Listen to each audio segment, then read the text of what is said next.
forget to, abide by the protocols and to actualize them. Right. So the washing of the hands, sanitizing, the use of the face mask, as much as possible. We know we would congregate, but let's try to leave some spaces in between us so that, we would have the celebration and not have to bite our fingers after a week or two.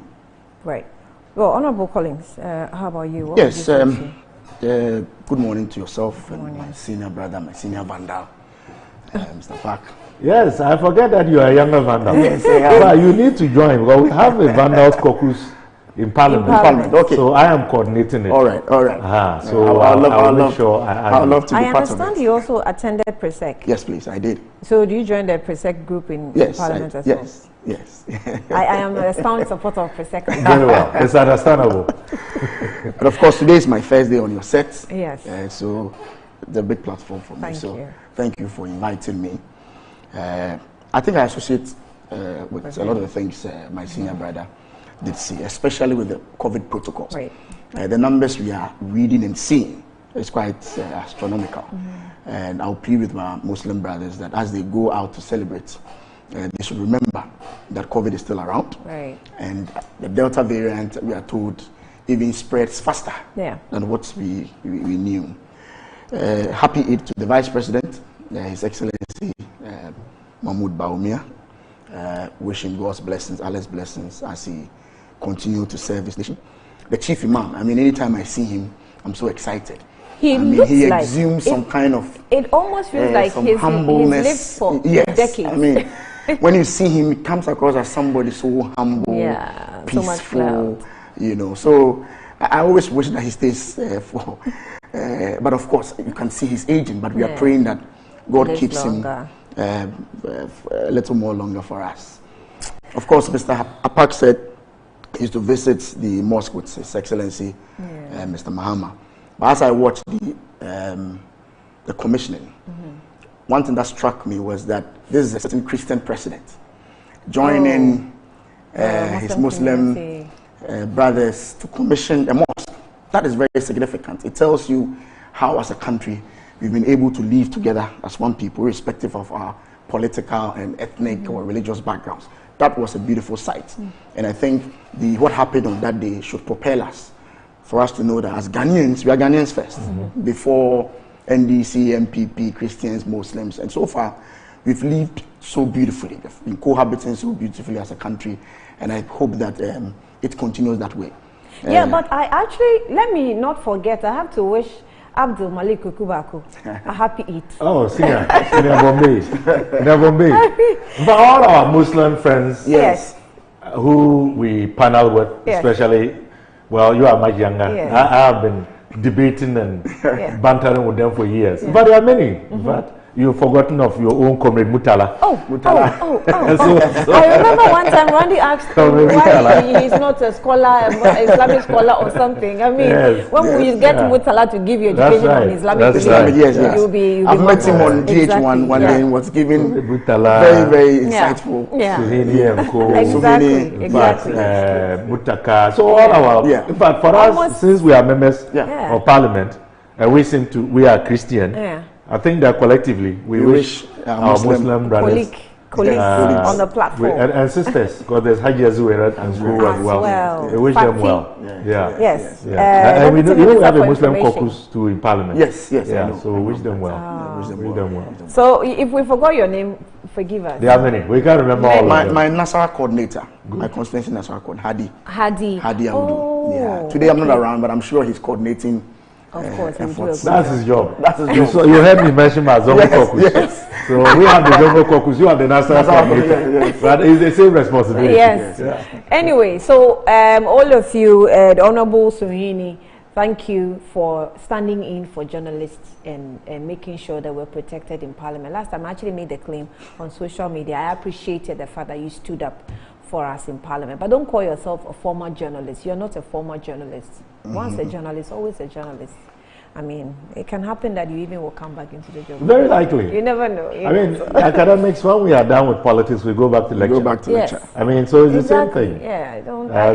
Except that the work is demanding. So you know, the moment you find yourself in mainline politics, it's difficult to be doing other things alongside. Well, you could be an editor. Let's just hope. An editor at large, true. like we could have. Yes. Anyway, so well, as we mentioned, COVID, some issues have come up within the COVID world. Education-wise associated. Today, the topics on the table has to do with education and health. So we can't do without mentioning COVID. Let me pick the story. I'll pick about 3 stories together, and then we deal with it. The Ghana Health Service has said that it disagrees with the directive from the Ghana Education Service to all headmasters, headmistresses to allow Form 3 senior high school students to go home for mid-semester break. The mid-semester break is scheduled for tomorrow, Tuesday, that is today. Sorry, it was written yesterday. Tuesday, July to Sunday, July 25, 2021. So, but the GES in a statement noted that in the midst of the current outbreak, the outbreak of COVID-19, the mid-semester break may present a challenge to the already precarious situation of COVID-19 in schools and the general population.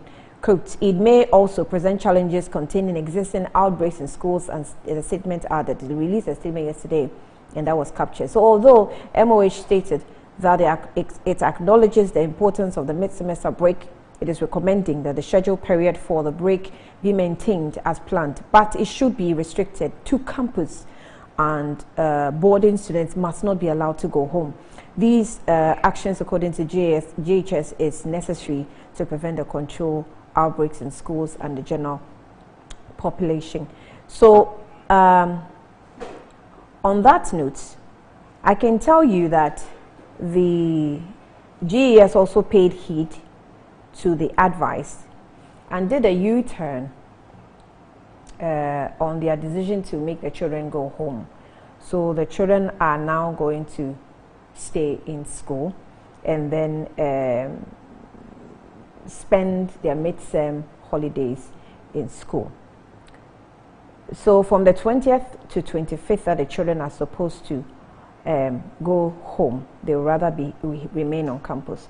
It says that the Ghana Education Service has rescinded its decision to allow Form 3 senior high school technical school students, especially those in the boarding house, to go home during the mid-semester break. Now, the mid-semester break is scheduled from Tuesday, 20th July to Sunday, 25th July, 2021. The U-turn by the GES comes after the Ghana Health Service advised that allowing students to go home during the break in the midst of the current surge in COVID-19 may present a challenge to the already precarious situation. Now, let's go to the higher learning schools, and I'll pick on KNUST. The management of the Kwame Nkrumah University of Science and Technology, KNUST, has said there is astronomical upsurge in spread of COVID-19 on campus. In an alert signed by Mr. Daniel Kumijan, Deputy Registrar General Administration, the school said, quote, I'm directed to inform college registrars, deputy registrars to ensure strict adherence to COVID-19 health safety protocols at the various colleges sections. Now, there is an astronomical upsurge in the spread of COVID-19 on KNUST campus. Consequently, all vertical buckets are to be filled and constantly used. Also, hand sanitization and wearing of nose masks are also be strictly enforced. Meanwhile, Ghana COVID-19 toll is now at 810. The latest figure from the Ghana Health Service have indicated. In the Ashanti region, they have also recorded about 10 deaths within 2 weeks. So that is in your region, yes. Actually. I'm sure your constituents will be affected. So with the education service and schools and COVID-19, this is what we're faced with currently, as we have groupings that we cannot, avoid for now. Well, yesterday I got the opportunity to read the statement, especially the one from KNUST. Mm-hmm. Very worrying. Mm-hmm. as my senior brother reiterated during this earlier submission, we have to be very, very careful with this new Delta variant. The speed at which it is spreading, we have to really, really, really be careful and understand that the disease is still around. I go to my constituency and look, I mean, you go to funerals and I'm in my mask and everybody is walking without a mask and everybody feels there's nothing going on. And you know, in my constituency, and I believe in his constituency also, because they don't see the direct effect, they don't see people, you don't hear people say, oh, this person died because of COVID and all those things. They don't feel the presence of the virus. And it is something that we have to be very, very careful. In fact, we have to be, at this particular moment, pay heed strictly to the protocols. Wearing of nose masks, sanitizers, washing hands frequently, and the running water. These are things that we continuously have to preach. And I'm happy that we're having this discussion this morning. On your issue about the GES and Ghana Health, I think it's a collaborative effort between two state institutions. I'm not too sure if there were disagreements, because when I read the Ghana Health statement, they did agree with the GES that midterms are very important. Students at a point in time have to get some rest and relax. However, they advised that once some of these viruses have been detected in the schools, if you are not careful and you allow the students into the population, the spread might even increase, and that might be a problem. So it's more of a containment measure to ensure that. I think it was a situation where it was recorded that some of the day students, come into. I think I remember Achimota.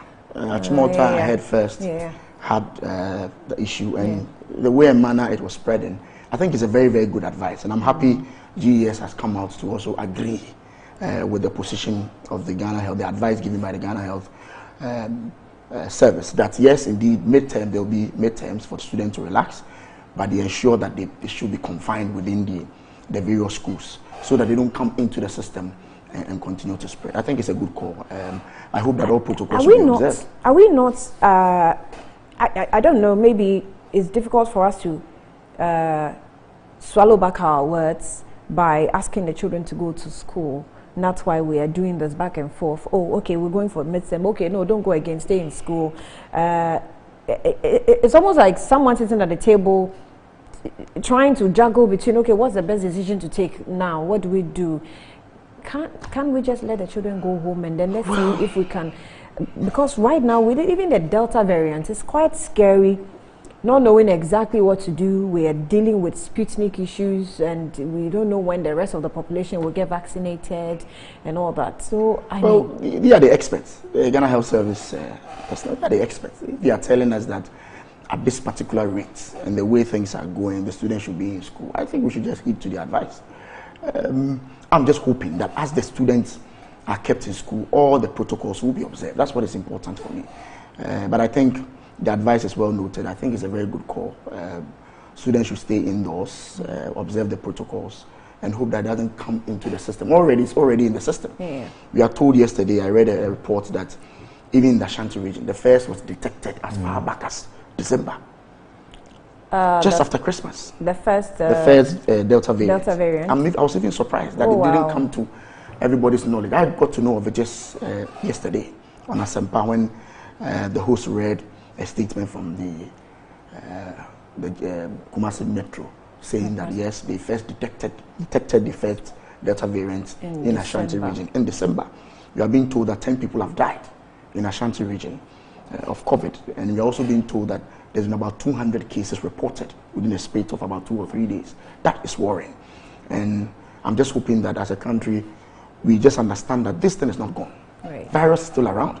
I mean, you go to town and see people all relaxed about it and everything. We should hit home hard the idea that this virus is still around.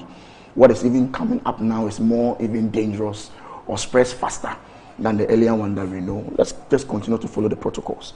That's the only way, that's the surest way that we can curb the spread of this virus. Of course, as we said, the issues about the vaccines, we are still battling with how to get some of the vaccines down. So for now, the best way is for us to follow the protocols. Well, let me make a few comments, but by and large, I don't think that we are going to be at variance in terms of the situation. But you know, Annie, the issue about the directive from GES to heads of institutions to allow the students to go for the midterms, I'm sure you saw the initial communication.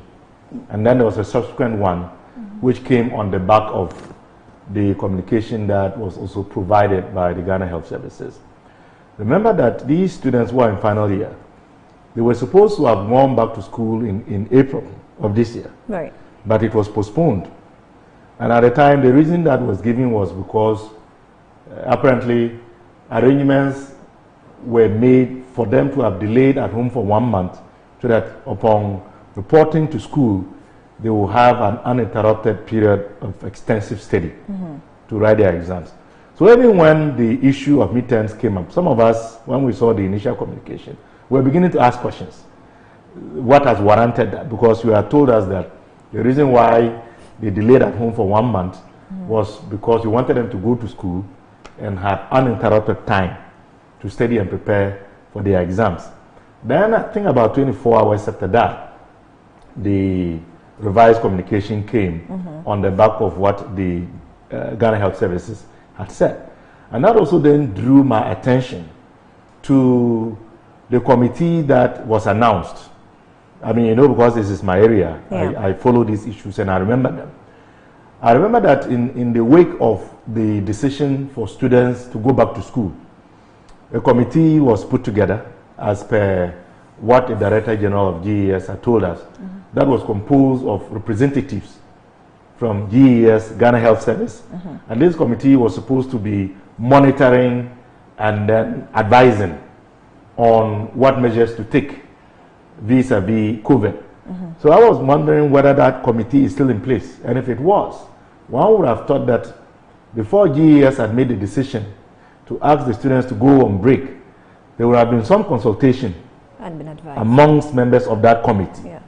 And if that had happened, then perhaps the representatives from Ghana Health Services would have told their colleagues from GES that, look, based on the numbers and the figures that we are seeing, from what we've seen in Achimota, the report that we are getting from Ashanti region, the report we are getting from KNUST, and you know what is now beginning to look like a third wave, this time may not be optimum for you to allow the students to go for midterms at home. I think that didn't happen. I think that didn't happen. But we ought to always, you know, hold people accountable and to remind them that there are certain commitments and certain structures that they themselves have announced that they are put in place. So they should let those structures work.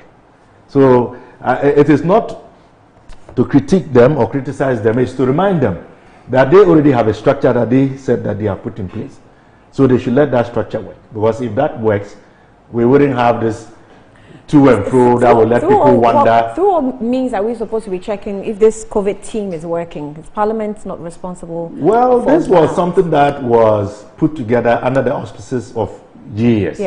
So I remember it was Professor Mankwa who announced it and he indicated. You know, this was when, after 10 months of students being at home, they were to go back to school and a lot had to be done.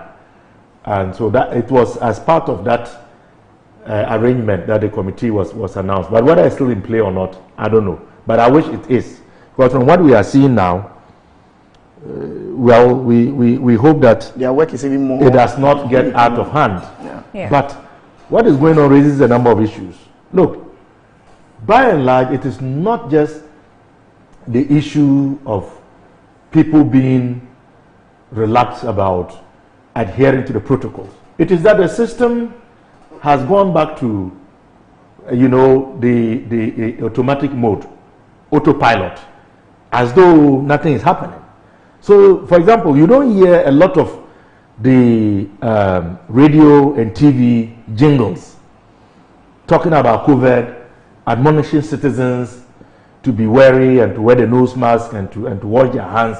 You don't hear that, which I think is a problem, because once that doesn't happen, citizens begin to feel that, you know, we are back to normal times. So whether we have to look for funding or the funding is available and yet we have not seen the need to apply it for public education, I think we should reactivate the issue of public education, because, you know, we are human beings and we ought to constantly be reminded that this issue still exists, and therefore we should continue to take the needed precautions. Also, the issue of PPEs and their availability. You go to many institutions, including the schools, and if you read the KNUST communique, it talks about making sure that Veronica buckets.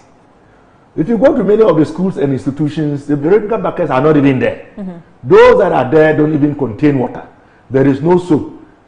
And so people are simply not doing what they ought to be doing because the system has relaxed to the extent that the basic accoutrements that we need to make available at the schools, at the institutions, for people to wash their hands, sanitize and all of that are not even there. So we need to go back to that, given what we are seeing, that the Veronica buckets, liquid soap, you know, what do you call them, tissues, and the sanitizers are readily available, particularly in our institutions. Because what is happening at KNUST, I mean, we don't know what is happening in Legon. Perhaps we are yet to get a report from Legon. We are yet to get a report from, you know, the University of Cape Coast. So I am very, very worried about the information coming out of KNUST.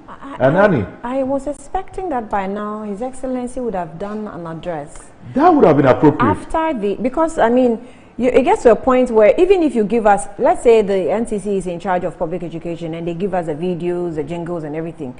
You play for some time, and as a media expert, I understand how it works. If it plays for a certain while, you need to change it. That's right. Vary it and make it new. Else, it will just get saturated and we won't even see the... it will become boring. Exactly. We won't get the importance. So it has to be a continuous variation within the jingles that we're playing and giving information. Actually, I agree with you. That's notwithstanding, it means that public institutions must also make sure that continuously, as you mentioned, we should continue with the protocols. But His Excellency, I think, hasn't given us an address in a long while. I think we need an address from His Excellency. He needs to come into our homes. He has to, because it is his this time we've opened the doors. Yes, we are asking him, Excellency, please come. Yes. I mean, I know he sees me as one of his ardent critics, but I agree with him sometimes. This one, I want him to come into my home, because he is our president, and when he speaks, it carries weight. Yeah, because I think people that pay attention, since the institutions pay attention, stakeholders pay attention. Since the variant was yes. recorded, yes. There's been quite disturbing reports from the GES. So there should be a new something coming in. And you know, the Ghana Health Services, I mean, the Ghana Medical Association, I mean, is very worried. Ghana Medical Association is very worried. And I think it is largely because they have a membership that is in the field. Yeah. So they get direct information about what is going on even before it gets to the Ghana Health Services. So I think His Excellency ought to address the nation, particularly on this new variant, remind us and to call us to do what we ought to be doing that perhaps we are relaxed in doing. And you see, I read the communique from the Kumasi Metropolitan Metro Health Directorate, and they are identifying two main causal factors. They have identified parties and funerals. Parties and funerals. And I think that we ought to pay attention to that, because we obviously have to know that the life that we knew it before the advent of COVID, we can't go back to that. So at any point in time, even if we are to engage in these activities, we should be mindful. In the case of the funerals, I don't know of you, but it looks like the executive instrument and what it has prescribed is no longer holding in terms of the numbers and all of that. And that is where the president needs to come back and remind us of these matters. But then others will say he himself has participated in activities that will suggest that even those same restrictions that he has announced have not been respected.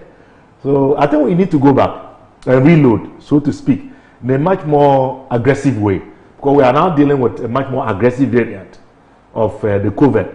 So whatever we were doing before for the variant that was normal, we need to double what we were doing because we are now dealing with a much more deadly variant. Well, on that note, Honorable Collins, there's something I christened the Sir John's funeral as Sakra will no variant.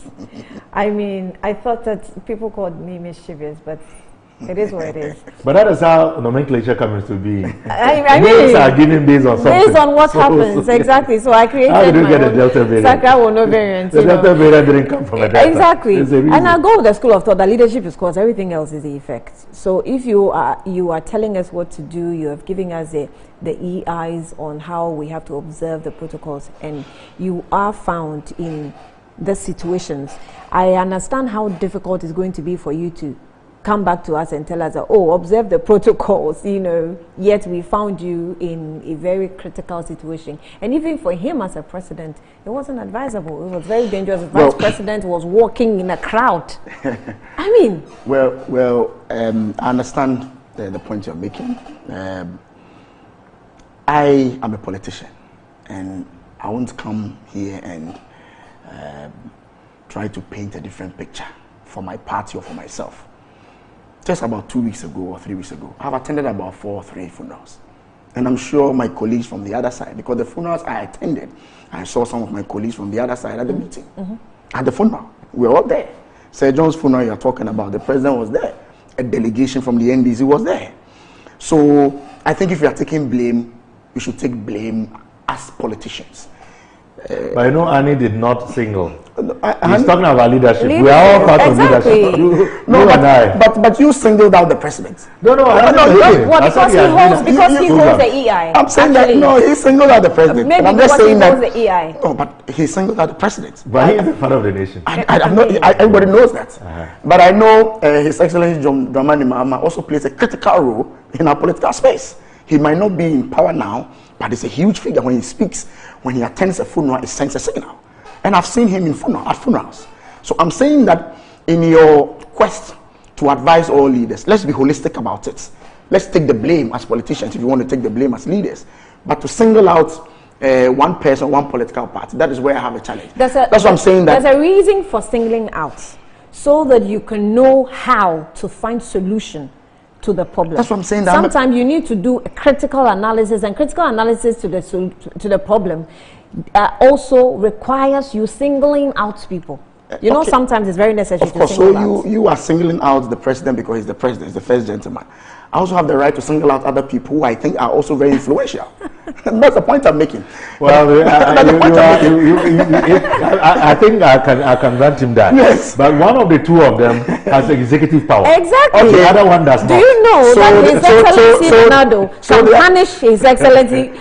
So you're saying the other does not have any responsibility to No, he does. That's the point I'm making. But it stops at the point. So the point I'm making that yes, you are blaming His Excellency Ronaldo for attending the funeral. I was at the funeral. I should also take a blame also. You should be punished by Nana. I'm saying that I was at the funeral. And I don't think it's fair for me to come here and just pretend that I've not been culpable. I am. And I'm saying that a lot of us as politicians, and I'm sure my senior brother, Dr. Park, has attended. I am not exonerating myself. We all have. So if we are taking the blame as leaders, let's take the blame as politicians. And then going for what do we do?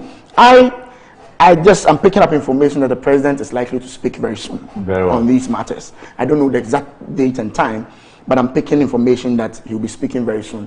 I think he's getting briefing from the team to prepare himself to make a statement. Of course, at this particular point in time, we have to rethink some of the things that we are doing now. Obviously, we have to rethink. Because as a part, I'm on the finance committee, and I'm sure you know the figures. Another lockdown will be disastrous of 2 or 3 weeks. And 70% of our people are informal. Once you ask the person to stay home, you have to find a way of giving the person food. How is the person going to feed? So as your revenue comes down, your expenditure is going up. That will be disastrous. So we are appealing to everybody now that let's follow the protocols. So that is the only panacea. Yes. That is the only panacea for us to what?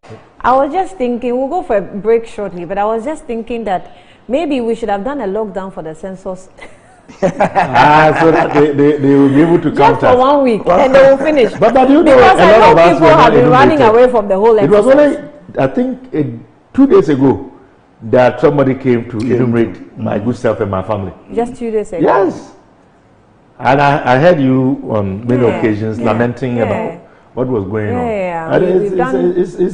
It's a matter that ought to be looked at. We've been on the platform, again to about 30th. We've been on the platform, called the contacts that GSS gave us, asking if you have not been counted. And we called our 4 numbers. Just last Monday, all the 4 numbers were unsuccessful. We're not going through, or they're not picking up. Probably one picked up and told me, call me back. so much for customer service, the Ghanaian way. So much. So yeah, you're watching Good Morning Ghana. Let's go for a breather. We'll be back shortly.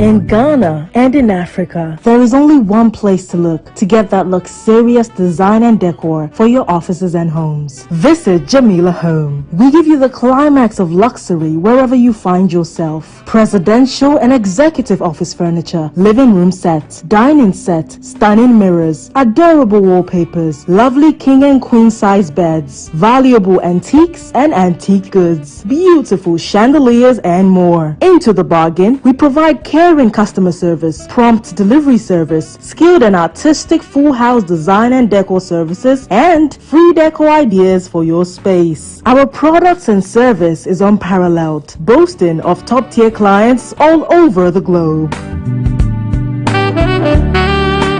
Jamila Home, home of first-class quality furniture, beautiful chandeliers, and antiques.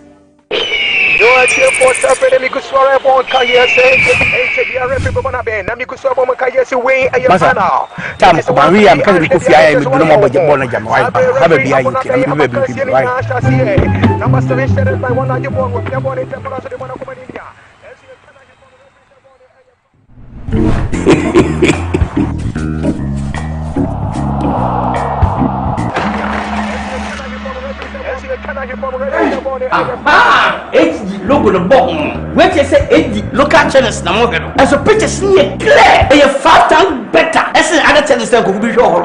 So we dey mention man tram raka why. Oh, what a picture.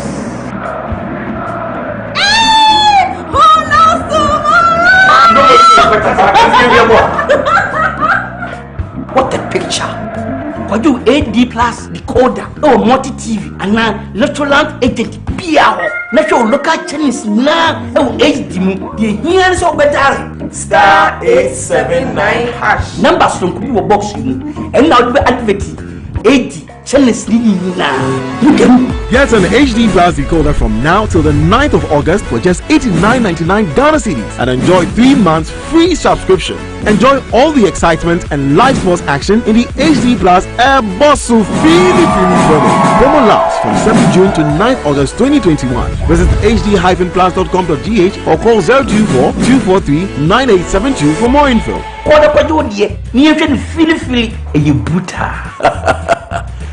Half a nose for good things.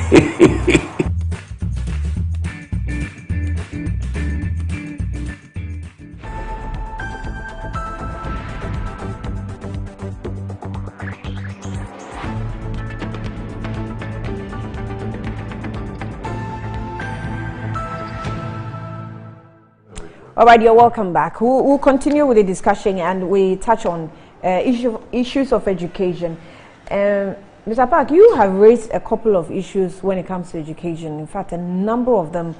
I think one critical one has to do with the situation in our secondary schools, the senior high schools, which we dealt with some time ago, but not wholly. Before the WASI PASCO issues also came up. and we're still dealing with that as well. Let me just read this one briefly. Government spends 34.8 million Ghana cedis. We have the video of what happened in Parliament, so if it's ready, I think we can play it. On 446.9K Wasi Pasco for the 2021 candidates cancels March set deal. That's also another issue, but the story captures it all. At a unit price of 78 Ghana cedis, the government of Ghana has said it spent 34.8 million Ghana cedis to buy past questions for candidates for the 2021 WASI and the free SHS program. On the floor of Parliament on Wednesday, 4th July 2021, Education Minister Osei Educhum said current unit price is 32% more than that of the 2020, which was 59 Ghana cedis. Dr. Educhum told the House that to help prepare the final senior high school students for the 2021 WASI school certificate examination, the ministry has procured 446,954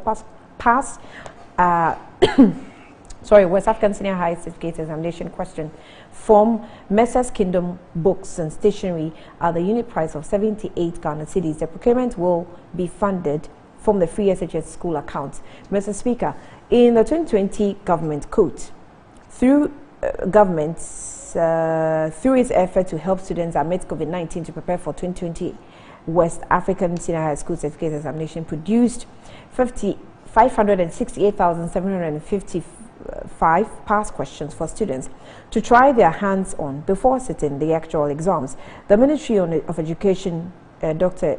Educhum noted, contracted Messrs. Kingdom Bookshop Stationery to supply that number of past questions. Let me jump to here. It says that the procurement of these questions was funded through the Free Senior High School account, and the results of the WASI was tremendous compared to the previous year WASI performance. It was an issue I had with the Education Minister, and I was not expecting the Education Minister to have made that comment in the line of saying the past questions and the results of the students, tally, or it was a direct correlation he was trying to establish.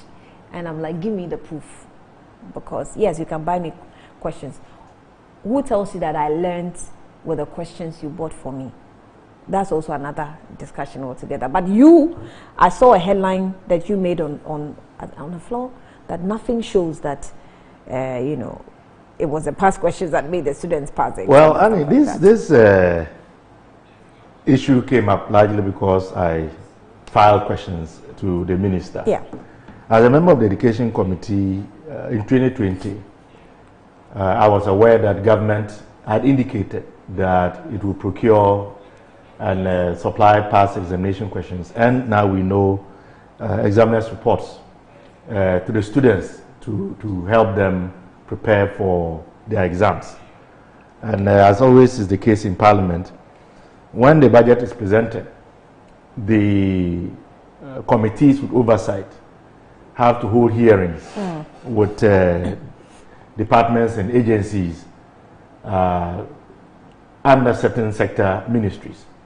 So the ministry, for example, in 2020 indicated very clearly in their estimates that they will procure the 568,755 past examination questions.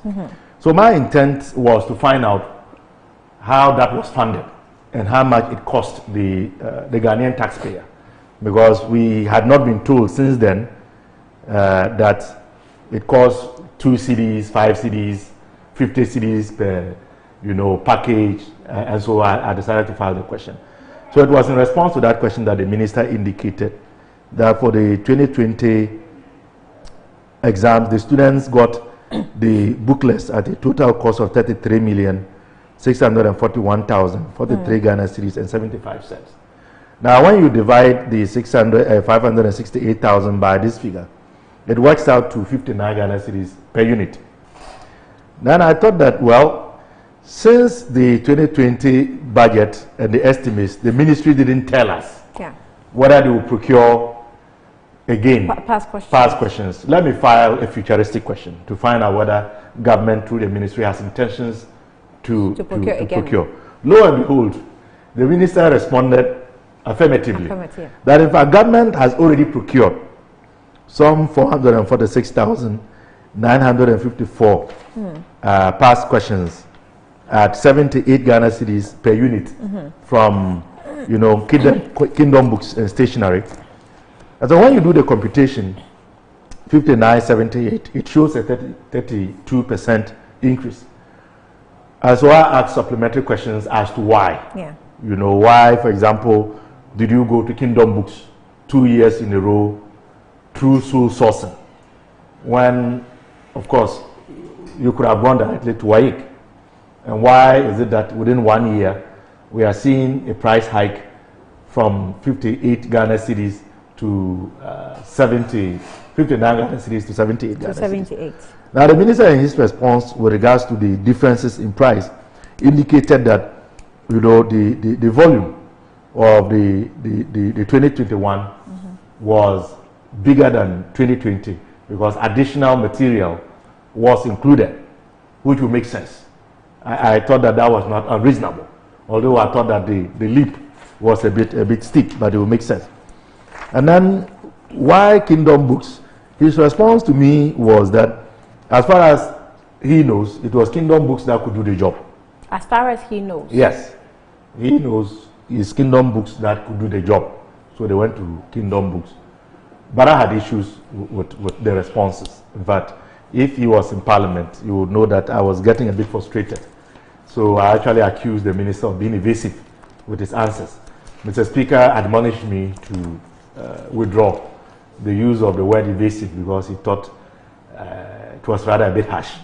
But I felt that the minister was not forthcoming, or at least I didn't feel satisfied with the way he responded to my supplementary questions.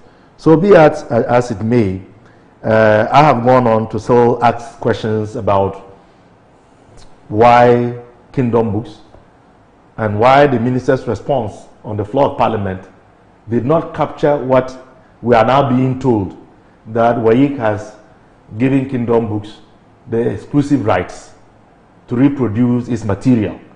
And this is the reason why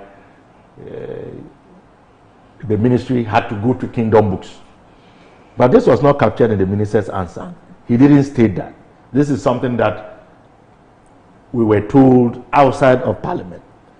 Now, I have also asked to see a document confirming the exclusive agreement between WAEC and Kingdom Books. Because WAEC benefits from government budgetary support annually. I mean, WAEC actually comes to the Education Committee to do a presentation. So I even have copies of WAEC's presentations where they have come to present and to defend and to justify why they should receive GOG support. So I would have thought that given that leverage, we should have been able to use it to get a better deal. Even if WAEC had given the exclusive rights to Kingdom Books, we could have also gone to WAEC to get rights, and then we could have then advertised and get competition, which would have then reduced the price. So we didn't exercise what was a legitimate advantage that we have, because we fund WAEC, not all, but we give them budgetary support. So why did we have to go through Kingdom Books to get material from an entity that enjoys support from us? So these are all issues that, I believe will require further answers. And I'm particularly worried about the fact that for the 2021, as a committee, we were not told. And it was not captured in the budget estimates. So if I had not asked the question, we wouldn't have been told that this has already been done. And that raises questions about the oversight responsibilities of the committee and even the oversight responsibilities of Parliament. So when he stated that the procurement of these questions was funded through the free SHS school accounts, yes, was that not information enough for you to be able, as a committee, for you to be able to detect that, well, some funds had moved from this account to something? No. Which would lead you? Actually, as a matter of fact, it is only when the minister came to respond to the questions that we became aware that the funds had been drawn from the free SHS account. We didn't know that. who mans the account? Who is in charge? Well, the account will be housed in the ministry. You know, originally the Free Senior High School Secretariat was housed at the presidency. Right. But it has now been moved to the ministry. So this will be at the ministry. But the issue is not where the account is. It is about expenditure on the account. Without the knowledge of the committee and without informing us. Such that if this was going to happen. If there's been an activity on the account, the committee will not be able to detect it until it's told? We wouldn't be able to detect it. We would only become aware when it comes to a public accounts committee, post facto. And that is why it's important that we file some of these questions. And that is why it would have been proper for the ministry to tell the committee that we took monies from the Free Senior High School account to finance the procurement of the exam questions last year, and we have again taken money from that account to finance the questions this year. It's as though they were trying to keep it away from us. So if I had not asked the questions, you and I would not have known that these monies were expended. No, I don't want to believe what I'm hearing. No, I'm telling you the truth. That if there's an activity, yes, the account sits with the ministry, but if there's an activity on the account, the Education Ministry Committee in Parliament will not be able to detect it. No, we can't. We have no way of detecting that. And in fact, quite honestly, they have no reason to tell us, in as far as they are following what has been accepted and approved in the budget. In as far as they are following what has been accepted and approved in the budget. And that is why I speak about the 2020. In the case of the 2020, the issue was more about how much did we spend. It wasn't that the past exam questions and answers will not be procured because it was captured. 2021 is where I have a greater issue because it was not stated in the budget, and yet an expenditure has been made to that effect without seeking the approval of Parliament.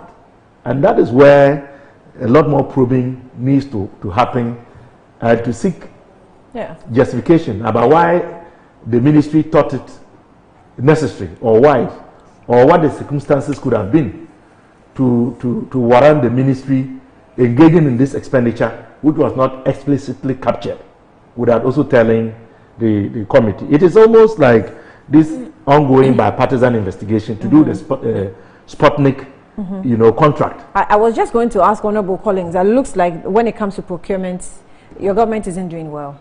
I mean, there's too many lapses within the procurement process in most of these activities we have to undertake in governance. Well, respectfully, I have to disagree with that statement. What happened I was in Parliament, and what happened in Parliament where Mr. Apak asked some few questions. It's part of parliamentary process. It's part of our oversight responsibility. So what he did is not new. It's something that happens in Parliament, and he's a very good legislator and a ranking member on the Education Committee. Deputy ranking member. So it was not surprising that he asked these questions. But he's been in Parliament for some time, and the first thing we do anytime the Speaker comes to Parliament is that we pray, and then we go back to correct. We do some corrections, votes and proceedings. Yeah.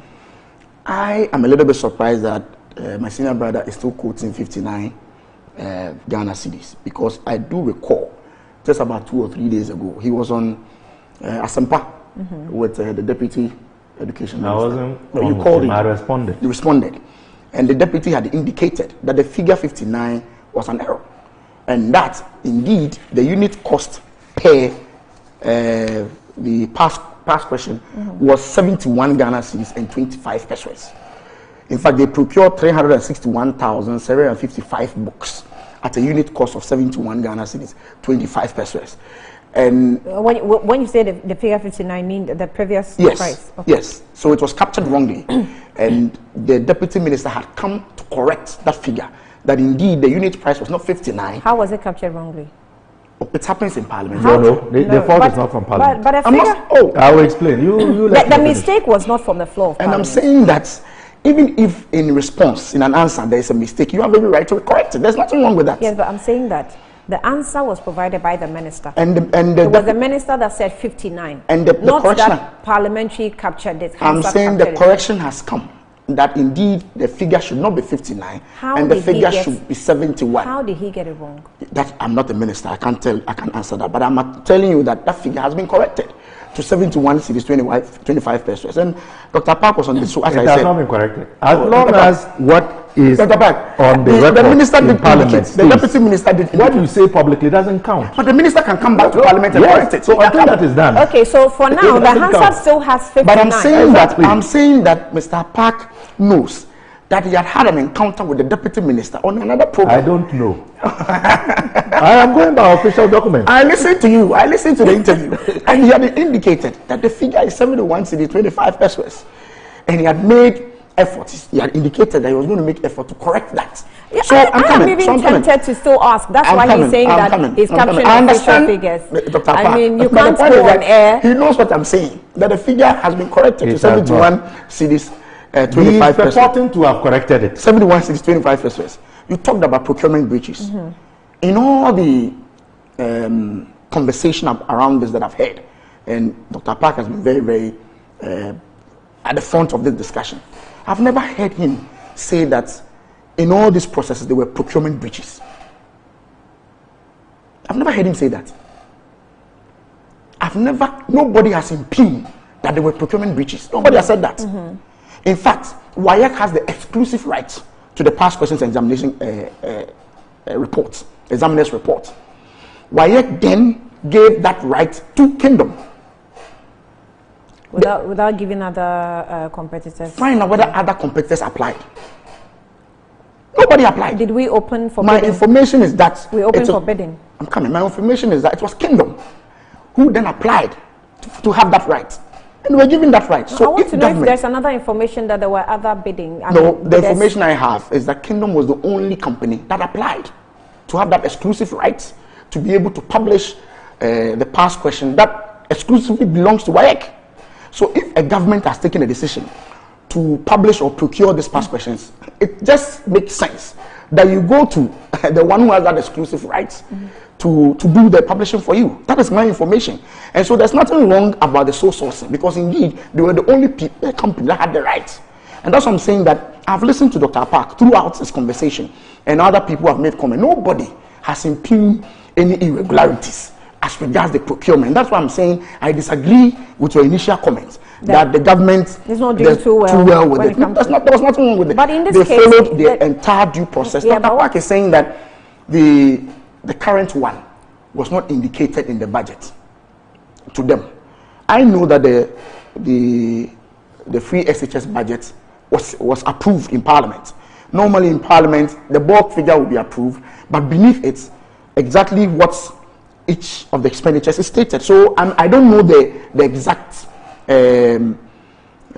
reasons why Dr. Park is saying so. I'm yet to be briefed whether indeed the budget did not capture specifically that the government will be doing this kind of procurement, especially when, as he confessed, in 2020 that was done. You get the point I'm making. But let it be clear that the budget for free SHS was approved by Parliament, and Dr. Park was part of the whole process, and I'm sure the ministry... No, I've not argued against the budget for free SHS. So that's it. But he's talking about the specific expenditures, and he feels that specific expenditure was not captured. Well, I stand to be briefed on that particular one, but I'm aware that indeed the entire budget of free SHS was approved by the Parliament of Ghana. And then people talk about, and you made this point about the correlation between the past questions and the past results and the results. Well, when I was in school, and I'm sure Dr. Park, I studied past questions. But the education minister himself I'm coming. It helped me. He didn't study past questions. In fact, in his own statement. That's him. I did study some past questions.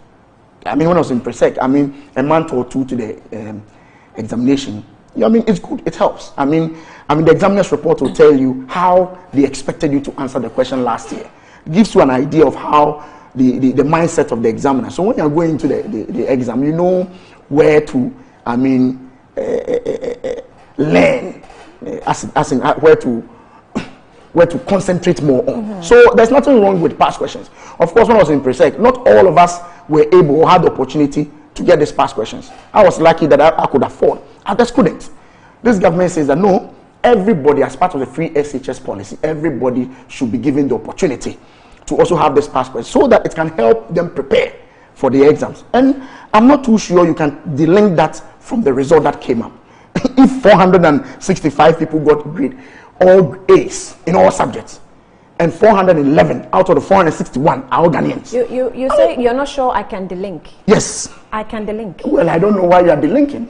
Because for me, there's a direct correlation to that. There isn't a direct correlation. I cannot. It's a variable, but it cannot exactly. be the only variable. Okay, so I'm happy we are now bringing it as part of the variables in the equation. So give and take, it helped, it contributed to the success, whether it was the ultimate variable or a minimal variable. It's part of the variable. But you know why that point is very necessary?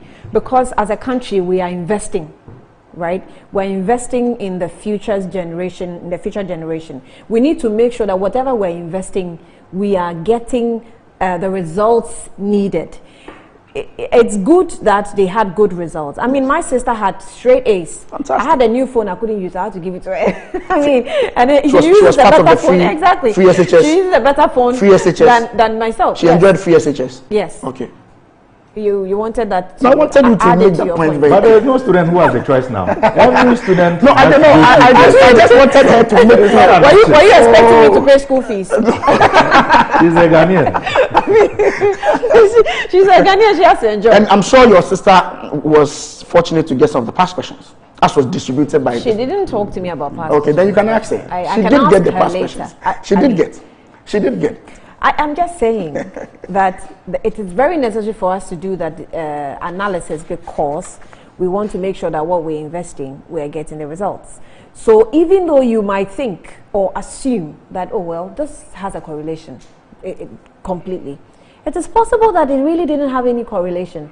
Or we have agreed that it's part also of the variables. possible. It's part of the variables. Okay, so then but it's possible that it can have a zero correlation. I'm not sure it have a zero correlation. It's possible. It's part of the variable. It should be part of the variable. But it's possible.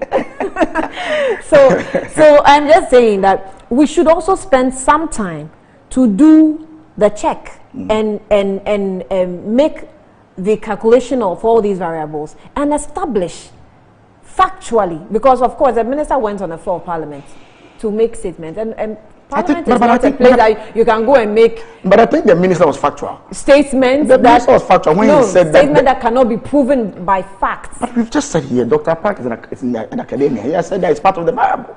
It might not be the dominant one, but it's part of the variable. But variables are not necessarily the conclusion it's part of the calculation. This one is not negative. It's a positive variable. It contributed to the outcome.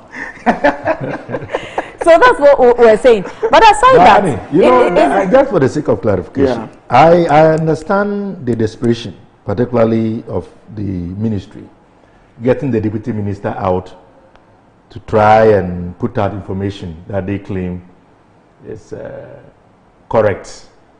But you see, what I will not accept is the suggestion that perhaps I am putting out information to the public that is inaccurate.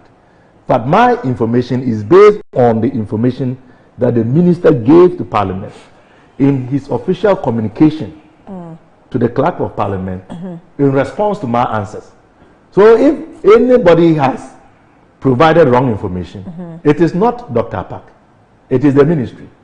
And indeed, the only time that I will back down from quoting my 59 verses 78 is if the minister comes back to Parliament to amend his original answer, which is captured in this other paper, which he communicated through writing to the clerk of Parliament. Then I will have no basis to quote this. But as long as the information stands, the deputy minister can climb Mount Everest and talk about the price being 71.25. I do my calculation based on what the minister has given, and the price per unit is 59.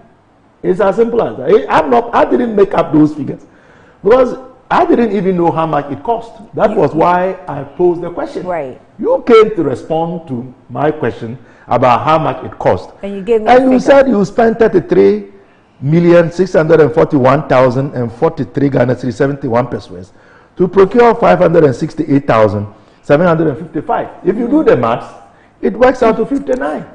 So where lies Dr. Park's fault? Why would anyone suggest that I am doing propaganda with it? I didn't provide so now, with the figure that he has put out, not on the floor of Parliament, which is 71. That is it.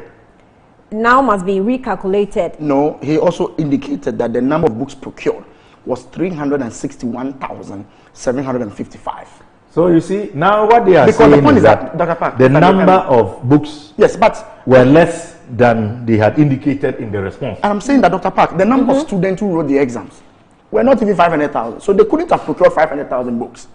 The number of students that sat for the exam, as I'm told, is 362,000 people. So, of course, we couldn't have procured books worth 500,000 when the number of students was about just around 362,000. Well, that is not No, conclusive. I get the point you are making. That is not conclusive. I get the point you are making. But I'm just saying that listening to the deputy minister, these are the figures he gave. And it runs down to 25,775,000. So it's a simple matter. Yes. What the deputy minister or the ministry, if they wanted my guidance, would have been to first admit that we made a mistake as a ministry conveying the details to Parliament. But when you try to say there were typos initially, that was part of the initial response, that there were typos, the information was inaccurate, and that mistakes are made in Parliament. This mistake was not made in Parliament. Yeah. This mistake came from the ministry. So if we are honest about admitting the mistake, then those of us who are also arguing the case, at least we can back down in giving you some room to correct your mistake.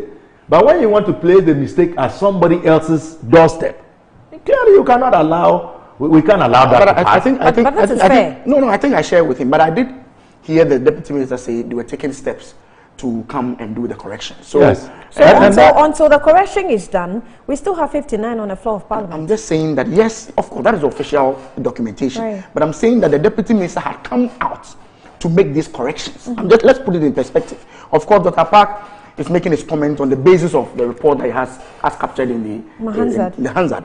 But I'm saying that this is what the deputy minister is saying, and the deputy minister said so, and when he was having an interaction with him on the floor. So I was hoping on Asempa. So I was hoping that Dr. Park will be lenient.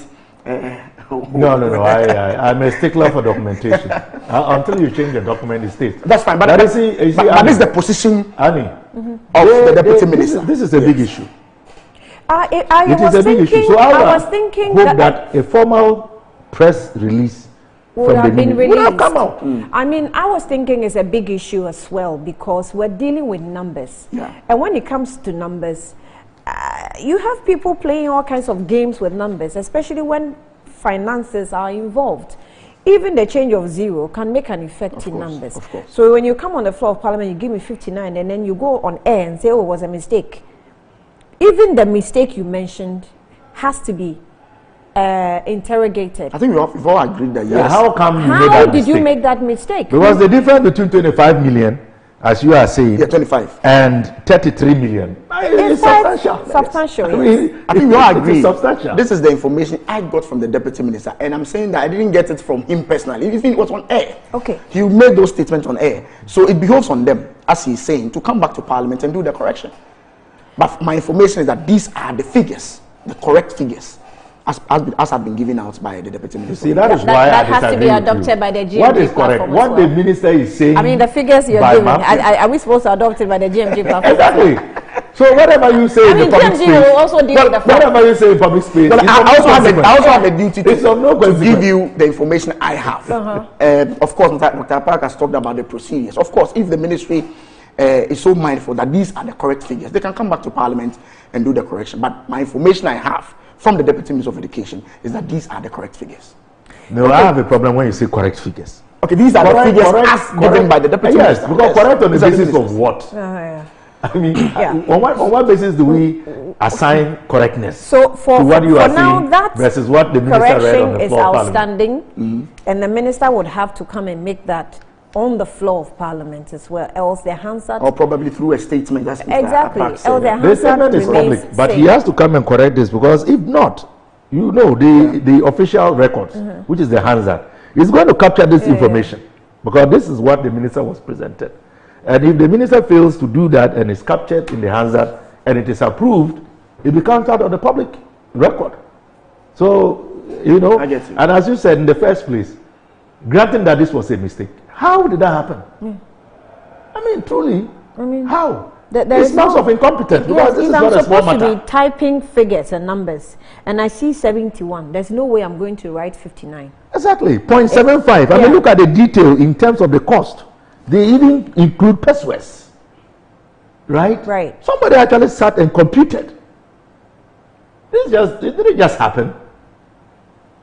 So a little computation here and there on the show, but we hope that that's outstanding for the minister to do the right thing, just as we got the feedback that the president is preparing to address us. We want to get the feedback now that the minister will be doing, the right thing by giving us the right figures. But explain to us how we got to 71 or we got to 59 instead of 71. But I still stay on the kingdom's books and stationery. So as a government, this is what we want to do. A company comes and says, oh, I can do it. Oh, okay, then go ahead and do it. Is that what the government did? No. The government didn't do that. What did the government Kingdom went to WAEC, per my understanding, to procure the right to publish the past questions. Because the past questions and examiners' reports are the exclusive right, and Mr. Park knows this, of WAEC. I don't know that. That is what we are being told. I have not seen a document. It's for WAEC. But that's what we're told. It's WAEC. It's for WAEC. So that is what you are saying. The government then takes a decision to procure the past questions. It goes to WAEC. WAEC tells them that you're giving the right to Kingdom. And per the information I have, Kingdom was the only company that applied to WAEC. You get it? That applied to WAEC to have that exclusive right. So that's it. That's the information. So since WAEC is a publisher and it has gone for the right to do this, it means that it would be able to, publish these textbooks, past questions, which will or may be usable for 3 years in a span, 5 years in a span, before we even go and procure a new set. So that doesn't become an annual. In fact, yesterday I did say that this particular years, the one they are buying, my point is that, and this is my personal view, I think it shouldn't be the property of the students. It should be the property of the school. And so if you are procuring from 2015 to 2020 past question, when you are done and you are leaving, leave the books. If next year the government is still mindful of procuring additional past questions, all the government will do is to procure for just that particular year. A small percentage. That will reduce the cost extremely. So that is my personal view about it. And I think you were driving that point. And I've made this point on other platforms. That yes, it's a good idea. I think it's a good idea because past questions and examiners' report help students in preparation towards their examination. The point is that procure it for the school and not for the students. When you are done, you leave it for the school. When new set of candidates come, they can still use, because the same questions, the past questions, there's nothing new. Let them use the old past question, and if you are mindful to procure the additional 1 year, you just add it to it. That will reduce the cost drastically. That is my view on this matter. You see, he raises a very interesting scenario, and many people are asking, because past questions are past questions. And the minister in his response said part of the reason was to allow the students to test their hands on the past questions and to read the examiner's reports. It's a principle, it's the guide. It's not as though the questions are going to be repeated. Therefore, instead of buying the whole complement of another new set, we could have just augmented what had already been procured. So instead of spending some 34 million, the price certainly would have gone down. But you see, Annie, this issue of Kingdom books and having exclusive rights, I disagree because I have not seen a document to that effect. You see, when you are dealing with these kinds of matters, documentation to prove transparency is very important. So you have a need to procure a certain service.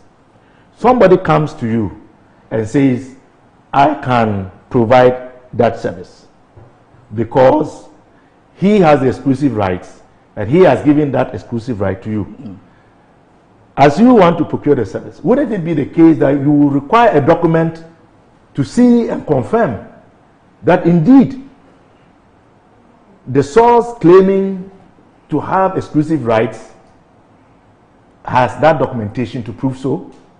So until I see a document signed between Kingdom Books and WAEC, where it is explicitly stated that West African Examination Council hereby grants Kingdom Books the exclusive rights to reproduce and market this and that and that, I will still hold the ministry accountable of not looking beyond what was communicated to it between the two parties. Do you get my point? Right. Because so that is the right thing to do. Documents to that I have not seen it. I have asked for it. I have asked that the ministry should make a document available to us supporting the argument that the reason why it is only Kingdom Books 2 years in a row, right, the reason why it is only Kingdom Books 2 years in a row through sole sourcing is because of this document signed on this day, this year, giving the exclusive rights to Kingdom Books from WAEC. Then this matter will come to rest. But Honorable, you are on the Finance Committee. Are you not concerned about this? I mean, this is... I don't see the concern. Yes, he's raising a concern. I don't think that document... It's not a concern to you? I don't think the document should be difficult. I mean, the question he's raising is a very fundamental question. Yes, but I'm surprised that that document is not even available yet. Maybe, I don't know whether anybody have asked for it. Maybe he is saying that he's now asking for it. But the minister should provide even more than the question posed. When he comes on the floor of Parliament. When you come to the floor of Parliament, the questions are asked. You answer the specific question. The point no, I have. But Annie, let me explain myself so that he doesn't even get me wrong. The minister, the deputy minister who has given you the correct figures, he should have also given you that. The correct answers. Hold on. The point I'm making is, he's asked a specific question, and I remember I tabled that question last week when we discussed it. He asked a specific question, and the minister has come to answer specific answers, provide specific answers.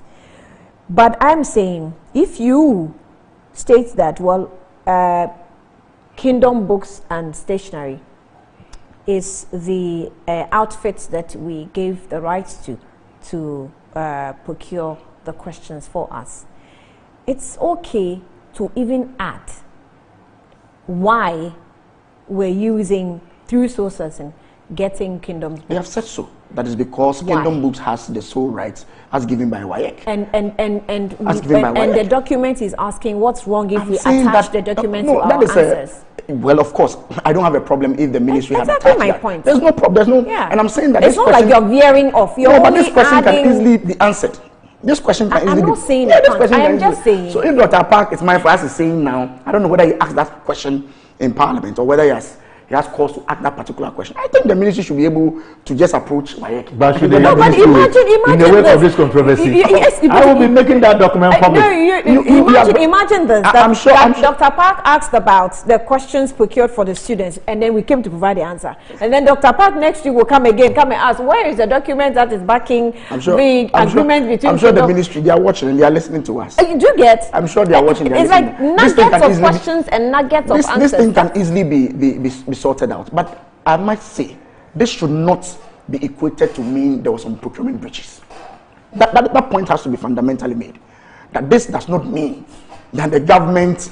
but information is everything. No, but when you keep I'm saying that it should not mean... But it doesn't also mean there was no procurement breaches. We haven't established it yet. Exactly. But Mr. Park, so far, you yourself, in all your commentary, you've never said there were procurement breaches. No, I agree, but you see, I am not satisfied. It's fundamental. And I can only be satisfied if answers are provided to these questions that I am raising. That is how I will come to the conclusion. Are parts of the procurement processes. Yes. But when you were in opposition, you had issues with that, right? But if you don't go through the right channel to secure the other issue, just for the sake of the conversation, the other issue that I have raised is that government ought to have leveraged its relationship with WAEC. Just for the sake of the argument, let's agree that even as I'm waiting to see the document, it is the case that WAEC gave the sole rights to Kingdom Books. Government supports WAEC annually, at least its Ghana office. with budgetary allocations. We could have also gone to WAEC directly and asked WAEC to give us the rights. And we could have then advertised and looked for competitors to compete to produce the same material at a much cheaper price. We didn't do that for 2020. We could say that fine, the issue of time. But we had 2020, 2021, and we are repeating same. Doesn't that tickle your mind?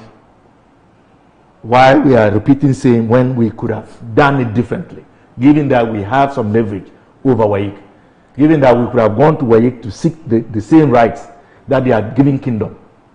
And I don't think that WAEC could have denied us that. Free SHS was not in full fledged under the President Mahama, but was he purchasing past questions for students? No, it never happened. Is that why the students failed? I don't think so.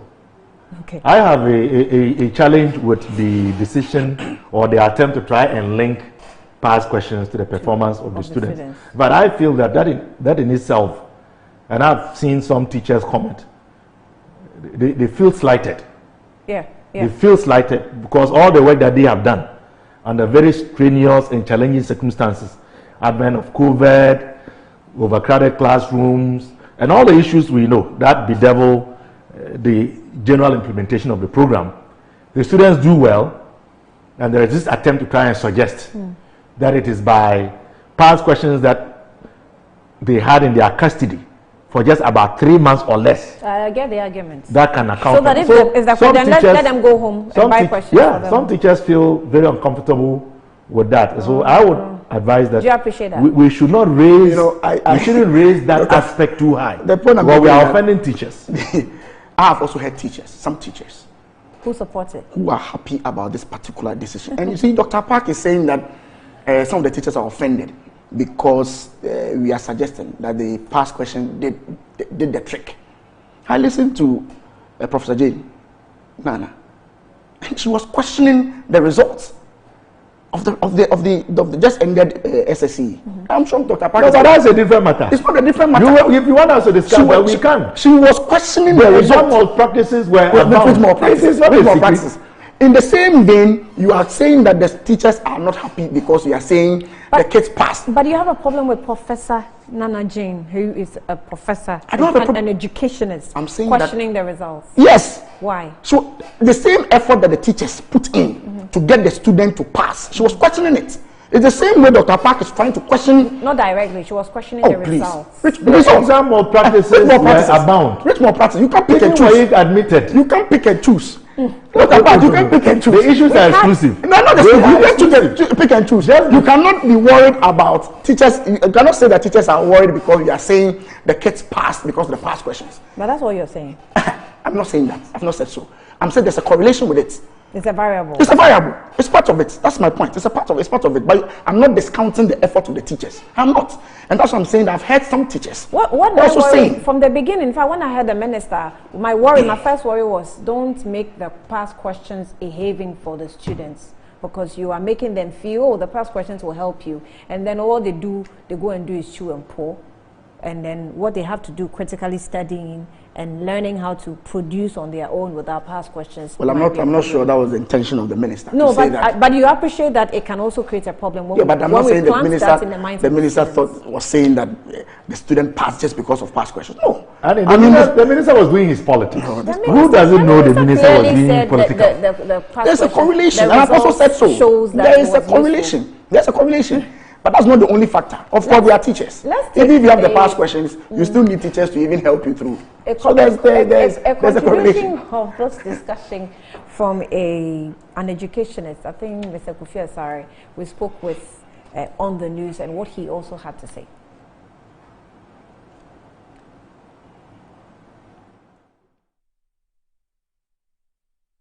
Performance of student in examination, perhaps. Riding on the back of last year's past questions and the last year's WASSCE results. I have no evidence to challenge that.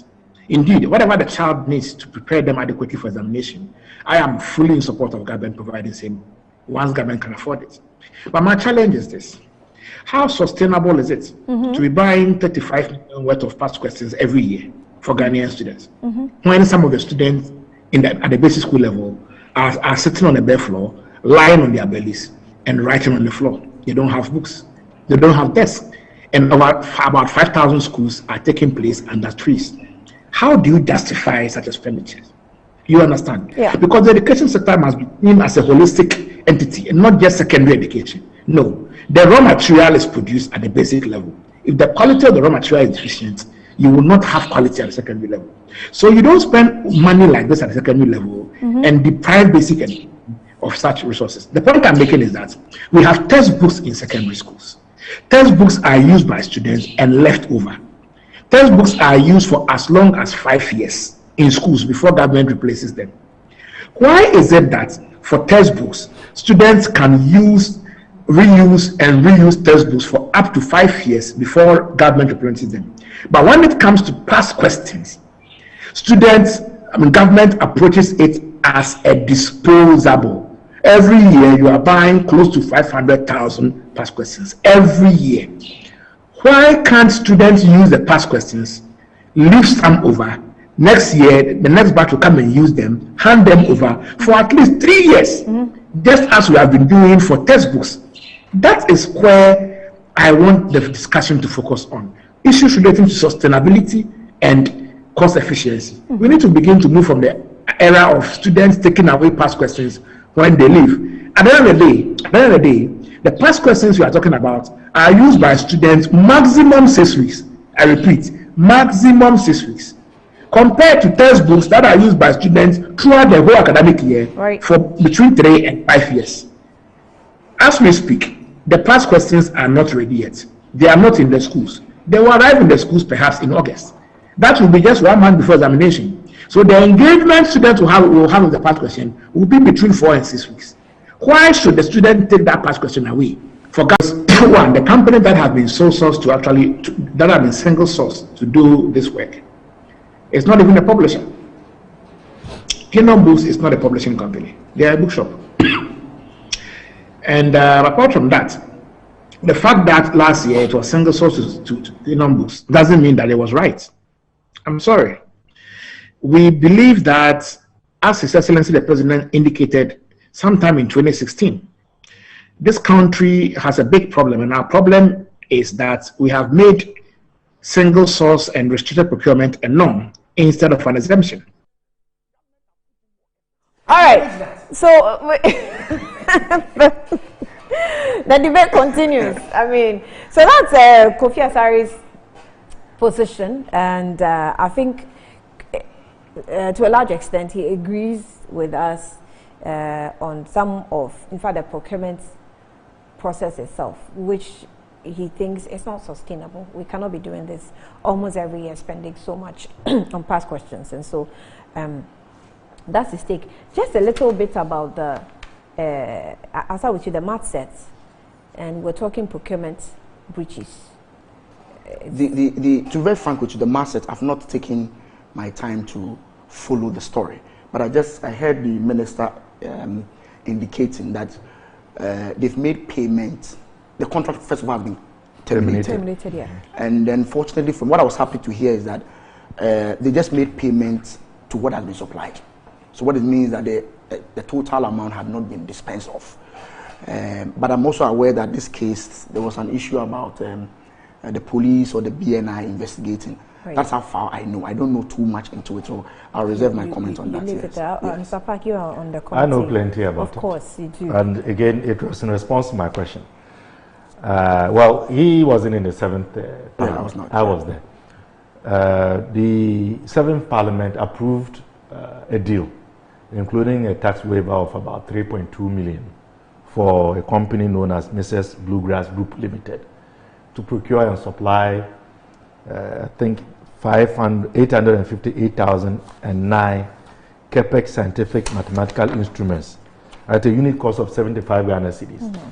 The idea, as we were told, when the then Minister for Education justified it, when the report from the Finance Committee, because tax waivers has to go to Finance Committee, came to the plenary, was that this company, Bluegrass, was the only company that had the exclusive rights, talking about rights, to represent the manufacturer in Ghana. And two, that WAEC had moved to introduce a new policy that was also intended to reduce cheating and exam malpractices.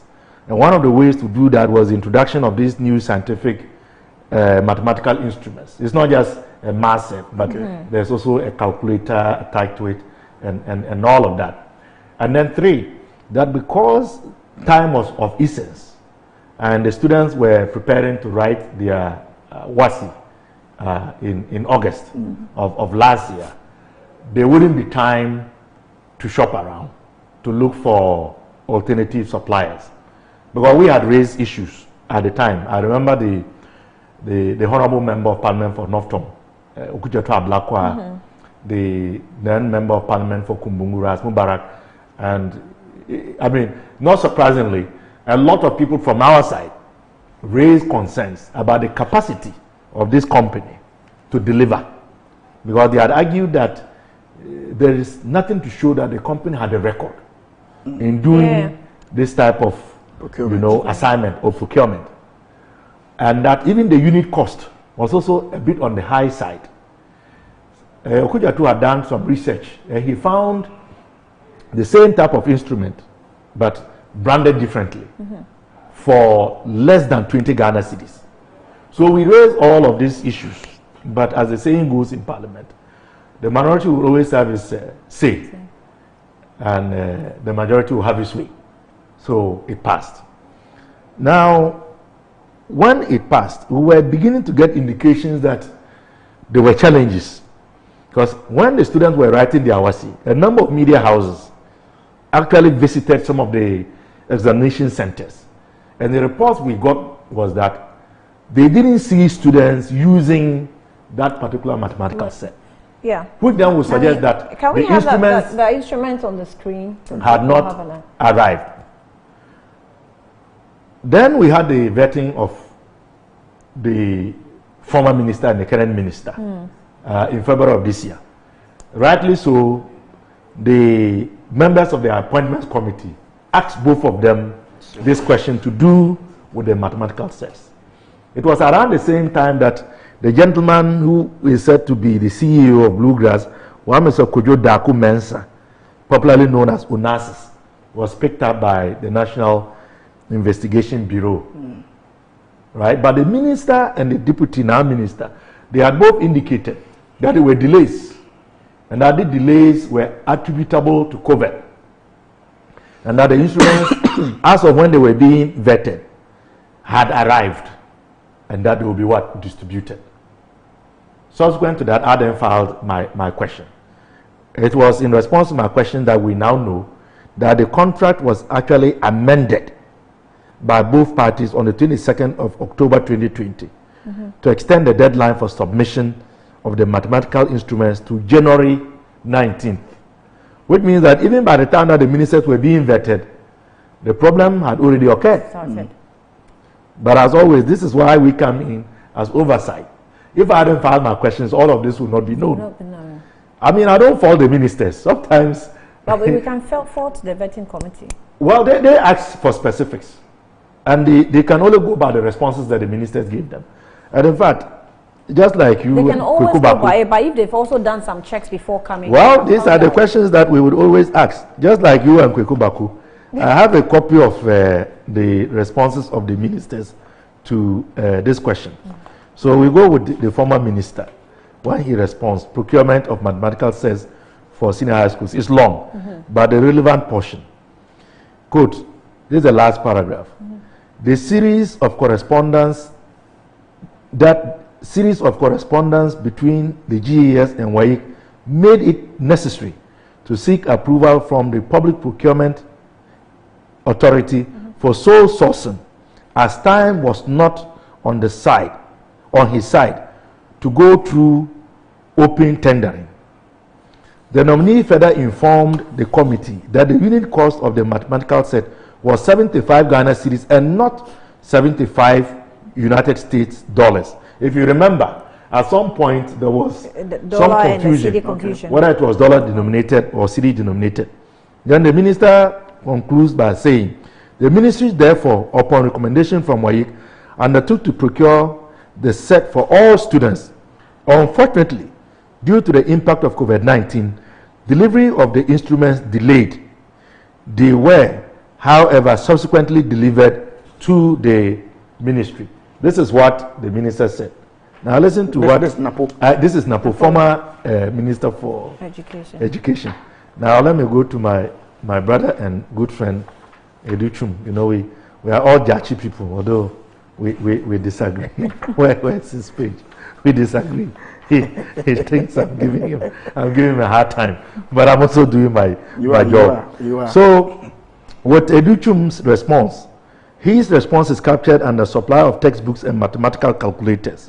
So I'll just take the part to do the calculators.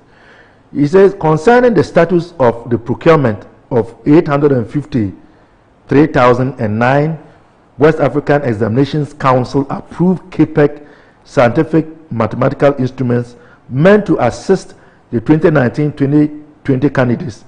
The nominee informed the committee that though there was a delay as a result of COVID-19 emergence, the gadgets have arrived and distribution was ongoing. So the minister... It's almost the same. I mean... Is it the same? Yes.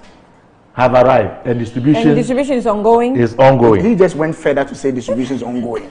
But you see, the official response from the minister, although it doesn't say, and that was my follow-up question. So when the minister read his question, I asked him to tell the House when the instruments arrived. Exactly.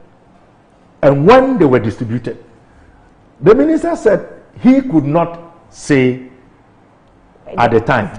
He has to go back and check and report back to the House, because Parliament is a house of records. And because he was not certain about the time of arrival and the time of distribution, he had to go back. So that in itself tells me that yet again we have a very important sensitive matter whereupon the minister should have been a lot more emphatic and holistic about his response. But he has left openings that clearly will require me to probe even further. Because now I want to know, when did they arrive? Have they been distributed? Did any of the 2020 students get to use them? From inferring from the responses, the answer is no. But are they there in readiness? At least the 416,060 that he says have arrived at a cost of 31,204,500. Are they in readiness? Are they at the schools? Would they be available for the students who are preparing to write the awasi? Are we going to continuously buy for the students every year, the Messrs. Bluegrass Group? Well, if you look at the contract, if you look at the actual contract, it was supposed to have covered a time period of 12 years. 12 years. So now that the contract has been abrogated, we are yet to see in detail the repercussions of that, whether it is, because I have not seen the actual contract. I can only go by what the minister has quoted as what is the breach of contract, where he says per the contract, breaching the contract under section 24(1)(a) of the general conditions of contract. But this is general. I want to see the specifics. So I am inclined to be asking for the actual contract, so that we can study it and understand what has happened. Because think about the fact that concerns were raised about this company, about its capacity, challenging the cost. Even people had raised concerns about the tax waiver, $3.2 million. And here again, we're seeing time was not on our side. Exactly. So we rushed it, and yet it wasn't delivered. Well, on the note of time was not on our side. Our time is up, but it's almost up. That's a good one. But we want to use the rest of the minutes to listen to another time was not on our side. The health minister yesterday, because I can't let you go without commenting on that issue. Please. So let's have Sputnik V revelations at the committee. You seek parliamentary approval before you entered into this contract? No, please. Do you appreciate the fact that the pronouncement by the Supreme Court vis-a-vis the constitutional provision clearly talks about prior approval? You appreciate that? Well, I would say very much so. But my frustrations to try to get a vaccine for us at the heat of our second wave, I relied on the Executive Instrument 61 that was passed by Parliament to hide behind emergency clauses that have been invoked, to try to see if I could do that and come to Parliament to inform Parliament that this is what I have done and therefore need regularization. I need approval to cover it because we were in dire need of the vaccine and I had the onus to try to procure the vaccines to vaccinate Ghanaians to protect our lives. Honorable Chair, I must be very honest with you. At the time I have mentioned my frustration was the fact that I seriously made that error and on hindsight it won't happen any longer. You are aware of how we deal with emergency situations in Parliament. We have conventions and rules and regulations governing how you deal with emergency issues, i.e. appearing before the relevant committee and make a case so that the issue can be dealt with as an emergency issue. Why didn't you take advantage of that procedure? That those were not normal times. And I was seriously in the situation that couldn't make me think properly, the way you think that now I will actually address myself to the situation. Mr. Minister, are you aware that we have dealt with issues and motions on the same day before on the floor of the House in this House? And let me give you examples. You remember the 1.2 billion and the $100 million from the World Bank? We dealt with it the same day. Couldn't you have done that?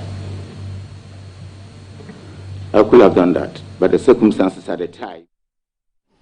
Okay, so I think we're pressed with time, so they couldn't have us. He could have done that, but the circumstances at the time did not allow him.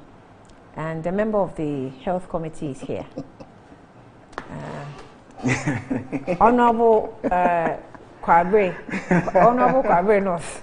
I have a colleague in journalism, and we call members of Parliament by their constituency, not by their names.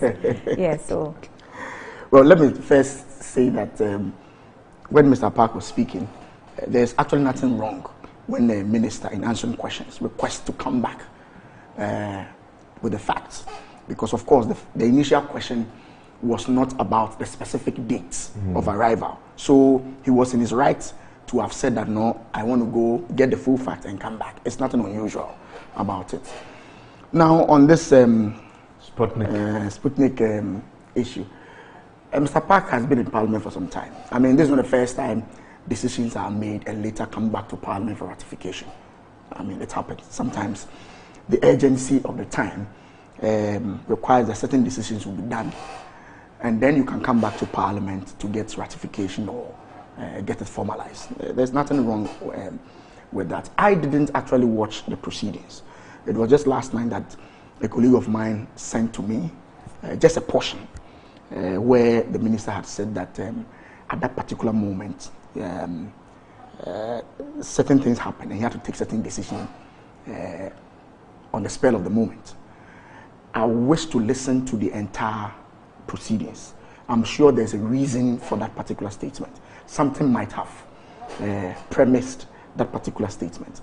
So I wish to watch the entire proceedings in order for me to make a fair assessment of what actually happened. But I can say that it's nothing unusual for a decision to be made and then get ratification later in Parliament. I've removed my mischief cap, so I won't ask further questions. Mr. Park. Well, what I can say is that the decision of the minority to get a bipartisan committee of Parliament to look into this matter is justified. Anyone who has followed the proceedings so far, a lot of things were not done properly. And the minister is a seasoned politician, right, a seasoned member of the MPP, and he has been in the system for long. In fact, he used to be the chair of the Public Accounts Committee when the NDC was in power. You know, that is a committee where, one of the few in Parliament where it is those who are not in government, the party that is not in government, who chairs. And he was very critical. There is no way Honorable Ajimamenu, sitting in chair, would not hold anyone's feet to the fire for the conduct for which he is being queried. And so it raises a lot of questions. Why he, of all people, given his experience, his background, his knowledge of parliamentary processes and procedure, will not have gone to seek the necessary approval before undertaking this assignment. It is ongoing, so let's see how it concludes. Well, so it's the work of the ad hoc committee that's taking, you know, the investigation, probing. We can't draw conclusions on until we get the reports of the committee, so we won't say much. Thank you for making time with me. Happy Salah. Happy Salah. Barakah Salah. Definitely. So we had on the platform the Honourable Member of Parliament for Efija Kwabre North Constituency, Collins Adumako Mensah, with us, and also Dr. Clementa Park, also is Honourable Member of Parliament for Busa South Constituency, and my name is Annie Efua Mpofo, Honourable Member of Parliament for GMG, assisting Dr. Randy Abbey. I like that. Yes. Member of Parliament. So thank you. Happy Salah. Happy Salah. Enjoy it, but please keep the protocols as much as possible. If you're moving from one point to the other and you don't need to go, don't go. Movement will reduce your risk of catching COVID-19. So I try not to move about so many times. Thank you for watching. But we'll go for a quick break. I'll be back with trends, GMG trends, and Desmond is going to be with me in the next 10-15 minutes to tell us what's trending on social media. We'll be back shortly.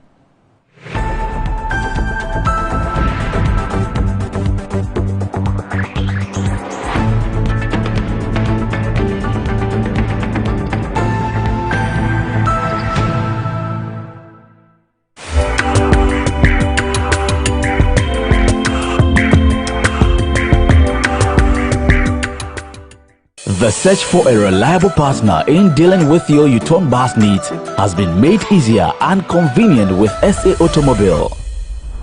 SA Automobile, we also have available the sale of Camel car batteries, Weichai and Kia spare parts, Zonton coaches and light duty vehicles for everyday movement. Contact us on 020-000-08 website at www.saautomobilegh.com. SA Automobile, the pleasure of doing business with you is all ours.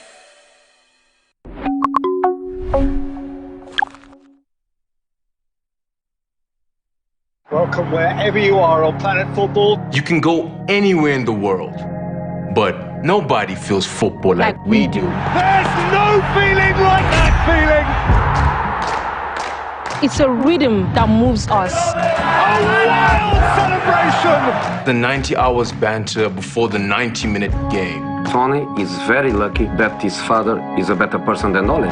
It's football or nothing. Had a look, had a hit! Oh! What a finish! Football. Le football. Soccer. Goal of a lifetime! Wallon Kafa. Splendid football. Put the champagne on ice. Not done yet! Nothing beats that. Nothing compares to DSTV's unbeatable football offering. So stay connected to watch the best football on the planet.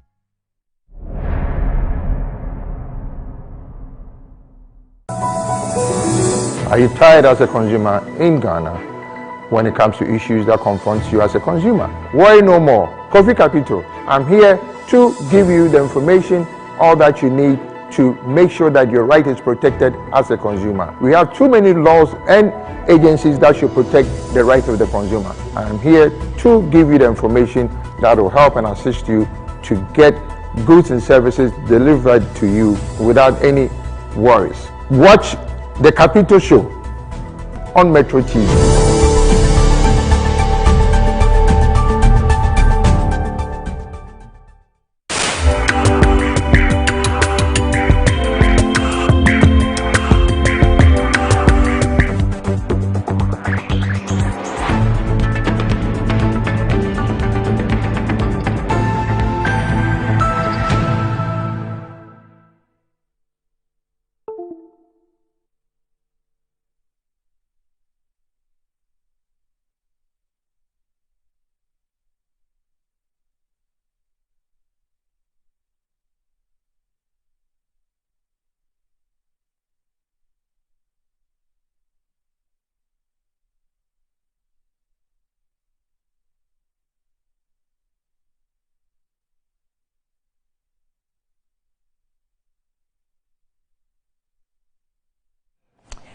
Welcome back. So GMG Trends is on. Desmond is with me. He's joined me on set to tell us what is trending. I'm so sure the health minister is trending.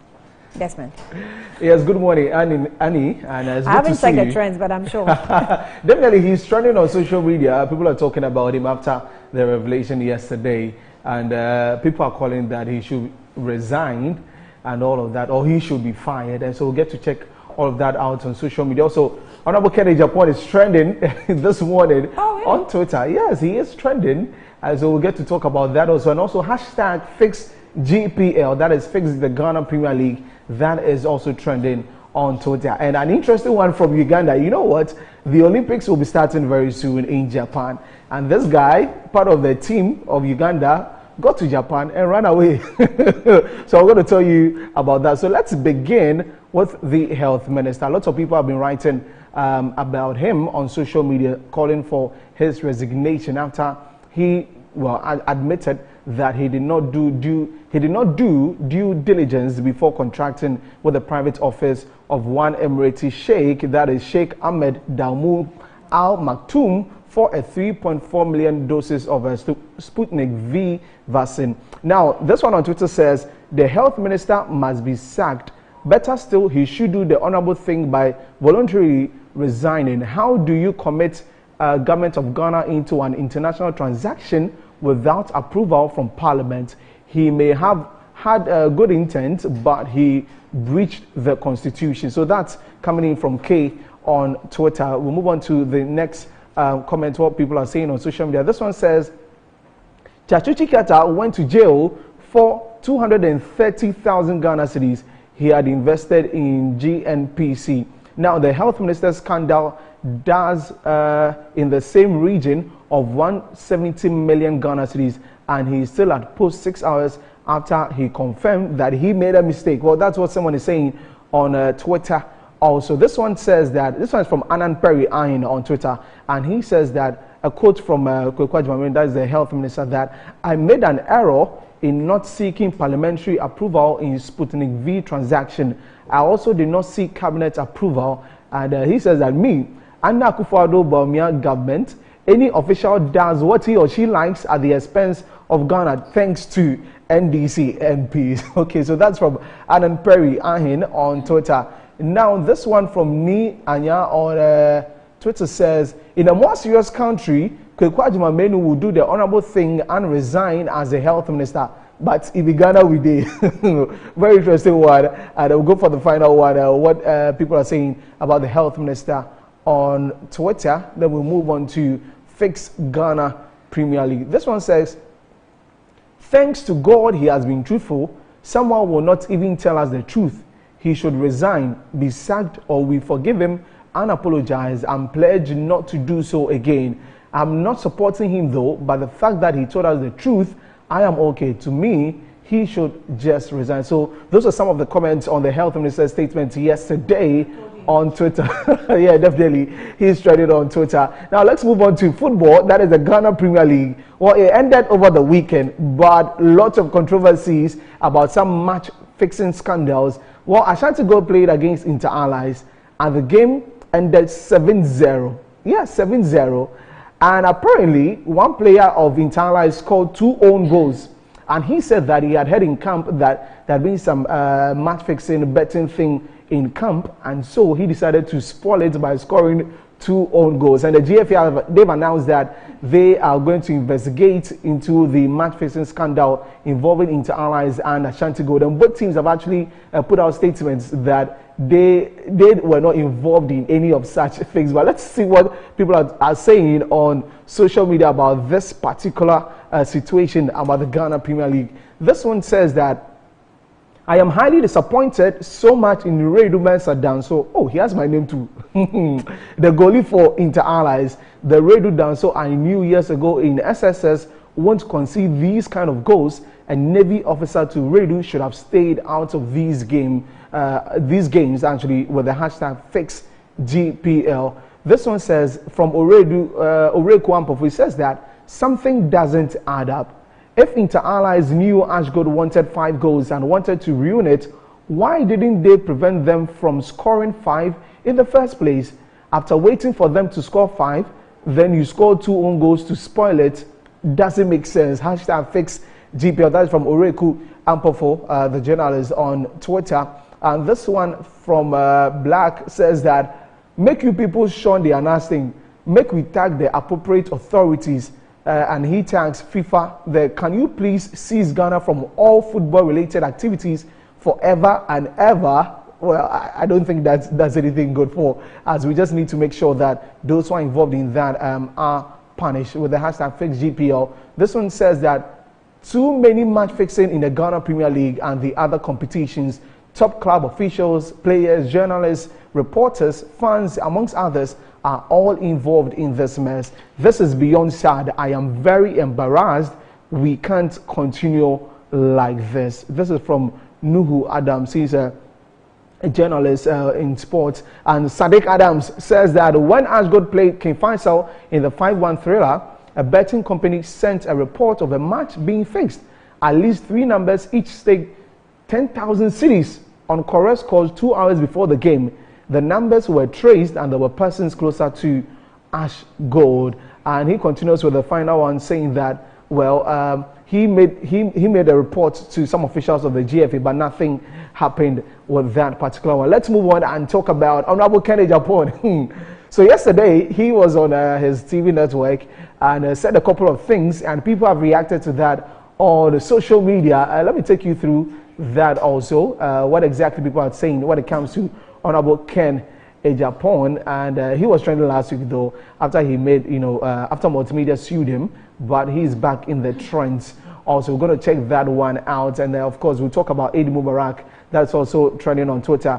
This one says, some people hate Kennedy Japan, not because he talks too much, but because he doesn't say the things they want to hear. Hashtag Kennedy Japan. And this one also on Twitter about Kennedy Japan, we'll get to that in a bit, says that Kennedy Japan said he would take Joy FM to court. If they like, they should bring 10 lawyers. He will bring 20 lawyers. He will display cash. This man, so that is about Kennedy Japan on Twitter. But the funny one is about Uganda, because Julius Sekitoleku, a 20-year-old Ugandan weightlifter, he went missing in Japan after the team landed in Japan for the Olympics. And Annie, he said that he was tired. He can't come back to Uganda because life in Uganda is hard. And so he just wants to escape. And reports have him that he's been spotted. It's very funny. Where was he spotted?